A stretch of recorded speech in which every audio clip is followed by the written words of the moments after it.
Assalamualaikum warahmatullahi wabarakatuh. Izin memperkenalkan diri.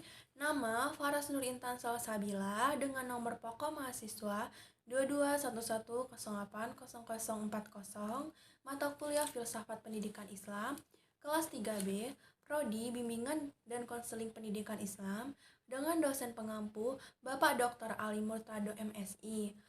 Tugas ini dibuat untuk memenuhi tugas ujian akhir semester. Slick back. No, no, slick back. That's what I said. Slick back. No, nigga, I'm a pimp named Slick back. Pimp named Slick back. Pimp named Slick back. Nigga, are you deaf? I'm a pimp named Slick. Apa sih yang dimaksud dengan hakikat kurikulum pendidikan Islam itu?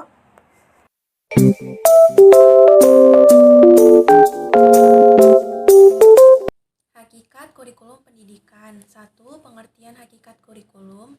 Secara etimologi, kurikulum berasal dari bahasa Yunani, yaitu kurir, yang artinya pelari, dan kuriri yang berarti jarak yang ditempuh oleh pelari.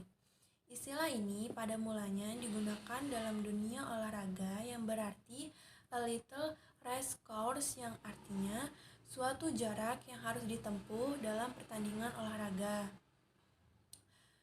Berdasarkan pengertian ini, dalam konteks dengan dunia pendidikan, memberinya pengertian sebagai circle of instruction, yaitu suatu lingkaran pengajaran di mana guru dan mood atau suasana hati terlibat di dalamnya. Hakikat memiliki arti intisari atau dasar prosedur yang digunakan oleh kurikulum untuk membantu siswa mencapai tujuannya, terdiri dari kegiatan rencana pembelajaran, rencana pelajaran, dan strategi pembelajaran yang berbeda.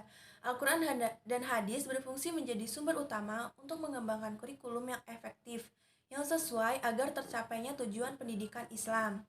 Integratif yang dilengkapi dengan Al-Quran dan hadis berfungsi sebagai sumber utama untuk mengembangkannya. Kurikulum yang sesuai dapat diterima adalah kurikulum yang mencapai tujuan pendidikan Islam.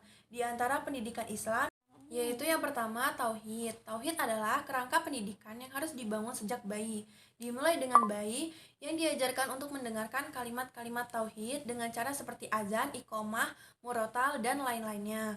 Kedua, perintah membaca. Ada 3 kategori ayat yang berbeda dari ayat-ayat Allah dalam perintah untuk membaca, di antaranya 1. Ayat berbasis wahyu Allah. 2. Ayat Al-Quran yang hadir dalam diri seseorang.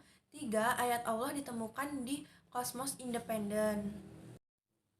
Yang ketiga, ada dasar dan prinsip kurikulum pendidikan Islam. Dasar-dasar kurikulum pendidikan Islam, faktor utama yang mempengaruhi isi, struktur, dan organisasi kurikulum adalah fondasinya membuat kurikulum pendidikan. Dimulai dengan dasar agama, dasar falsafah, dasar psikologi, dasar sosial, dan dasar organisasi. Prinsip kurikulum dalam Islam, prinsip-prinsip tersebut berbeda-beda menurut analisis para pakar, kemudian ditambah dan disesuaikan dengan esensi kurikulum pendidikan Islam. Prinsip-prinsip tersebut adalah sebagai berikut. 1. Prinsip berdasarkan Islam, termasuk ajaran dan nilai-nilainya. Yang kedua, prinsip mengarah kepada tujuan. Yang ketiga, prinsip integrasi antara mata pelajaran, pengalaman-pengalaman, dan aktivitas yang terkandung dalam kurikulum. Yang keempat, prinsip relevansi. Yang kelima, prinsip fleksibilitas. Yang keenam, prinsip integritas. Yang ketujuh, prinsip efisiensi.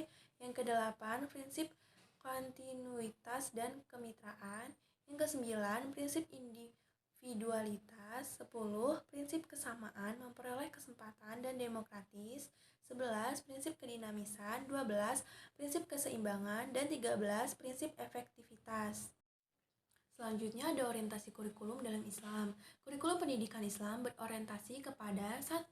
Orientasi pelestarian nilai dalam pandangan Islam. Nilai terbagi atas 2 macam, yaitu nilai yang turun dari Allah Subhanahu wa Ta'ala atau nilai ilahiyah, dan nilai yang tumbuh dan berkembang dari peradaban manusia itu sendiri atau nilai insania.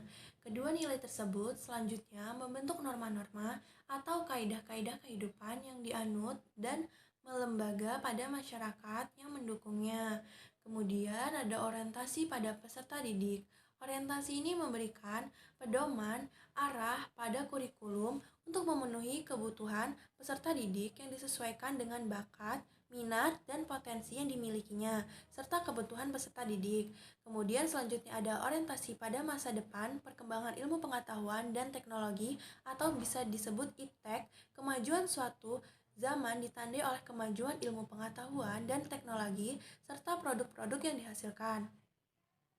Hampir semua segi kehidupan dewasa ini tidak lepas dari keterlibatan iptek, mulai dari kehidupan yang paling sederhana sampai kehidupan dan peradaban yang paling tinggi. Kemudian ada orientasi pada social demand atau tuntutan sosial. Kehidupan adalah berkembang. Tanpa perkembangan berarti tidak ada kehidupan.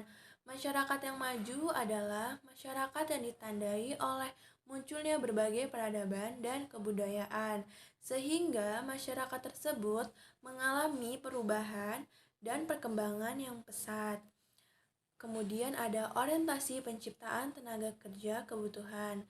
Kebutuhan manusia yang sifatnya lahiriah seperti makan, minum, dan bertempat tinggal yang layak harus dipenuhi secara layak dan salah satu di antara persiapan untuk mendapatkan pemenuhan kebutuhan yang layak adalah melalui pendidikan.